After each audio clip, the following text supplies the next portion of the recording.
दोस्तों नमस्कार। आज हम आप लोगों को कुछ नए साइबर अपराध के बारे में जानकारी देना चाहते हैं।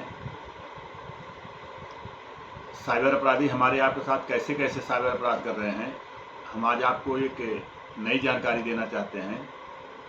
अभी कल मैं थाने में बैठा था, उसी समय एक ब्राह्मण परिवार का व्यक्ति आया जो विगत 7 वर्षों से सरकारी कर्मचारी से रिटायर होकर के घर पर बैठा था।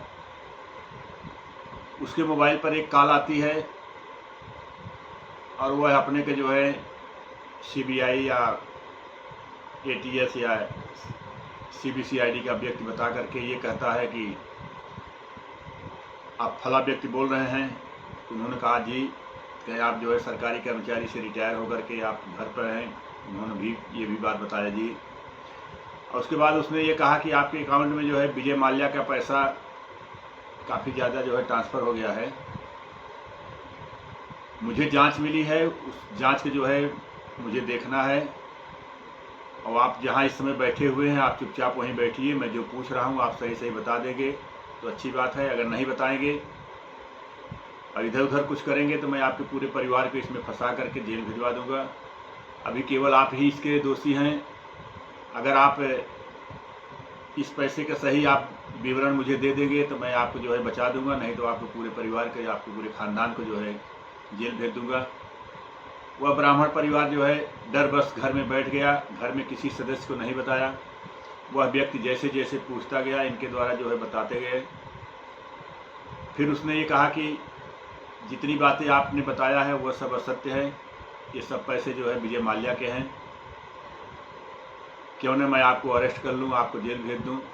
इस पर उसने गिड़गिड़ाते हुए कहा कि जितना अकाउंट में आपका पैसा है सब पैसा आप अगर जो मैं अकाउंट दे रहा हूँ आप उसमें अगर ट्रांसफ़र कर देंगे तो आपको जो है बचा दिया जाएगा, नहीं तो आपको जो है जेल भेजा जाएगा। आपके तथा आपकी मैडम को भी जेल भेज दिया जाएगा। इस पर वह व्यक्ति डर गया और घर में ही अरेस्ट रह करके किसी सदस्य को अपने बारे में या इस बात को नहीं बताया। वह घूरता रहा और धीरे धीरे उसके अकाउंट में कुल 34 लाख रुपया था, उसने ट्रांसफ़र कर दिया। ट्रांसफ़र करने के बाद फिर उसके द्वारा जो है फ़ोन आने लगा कि और पैसा दो, तो उनके द्वारा ये कहा गया कि मेरे पास अब कुछ नहीं है। तब इनको एक धक्का सा लगा और इन्होंने जो है अपने घर के सदस्य को, अपने मैडम को उनके द्वारा बताया गया। उनकी मैडम उनको लेकर के थाने पर आई। संयोग से मैं उस समय थाने पर मौजूद था। पूरी विवरण उनका मैंने सुना, सब जानकारी उनकी किया। जानकारी करने के बाद उनको तत्काल मैंने 1930 और cybercrime.gov.in पर मैंने उनको मेल करने के लिए कहा और एक प्रार्थना पत्र लेकर के थाने में भी उनका दिलवाया। संजोग था तक कि एक खाते में कुछ पैसा बचा था जो 5,20,000 रुपया वह होल्ड भी हो गया। शेष पैसे के लिए थाने द्वारा जो है और कार्रवाई भी की जा रही है। तो दोस्तों मैं आप लोगों को बार बार भी यही एक चीज़ बताता हूँ कि आप डरे न। किसी का फ़ोन आवे, अगर जान पहचान का है तो उसका फ़ोन रिसीव करें, उससे वार्ता करें। अगर जान पहचान का आपका नहीं है किसी भी सूरत में उससे वार्ता न करें। कोई भी आपको डरा रहा, धमका रहा है तो आप बेहिचक तत्काल अपने घर के सदस्यों को बताएं। हो सके तो आप नज़दीक के थाने पर जाकर के ही उनको बताएं तो आप सेफ रहेंगे। अगर नहीं बताएंगे, आप उसको अपने पास लेकर के बैठे रहेंगे तो निश्चित ही आपके साथ साइबर अपराध होगा। मैं आप लोगों से बार बार एक ही बात बताता रहता हूं कि साइबर अपराध से बचने का मात्र एक ही तरीका है, सावधानी, सतर्कता। अगर सावधान रहेंगे, सतर्क रहेंगे तो निश्चित ही आपके साथ साइबर अपराध नहीं होगा।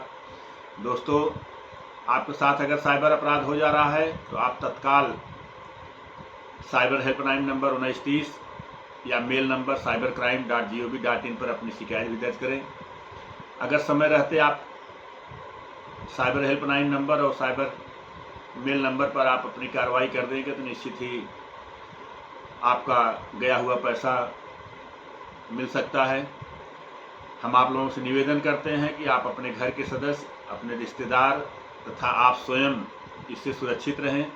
साइबर अपराधी क्या क्या नियम अपना करके, क्या क्या बातें बता करके आपको अपने बातों में फंसा लेगा और आपके साथ साइबर अपराध कर लेगा।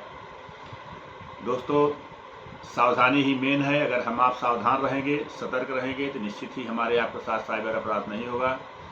दोस्तों, शेष बातें मैं आपको अगले वीडियो में बताऊंगा, अगली जानकारी दूंगा। दोस्तों नमस्कार।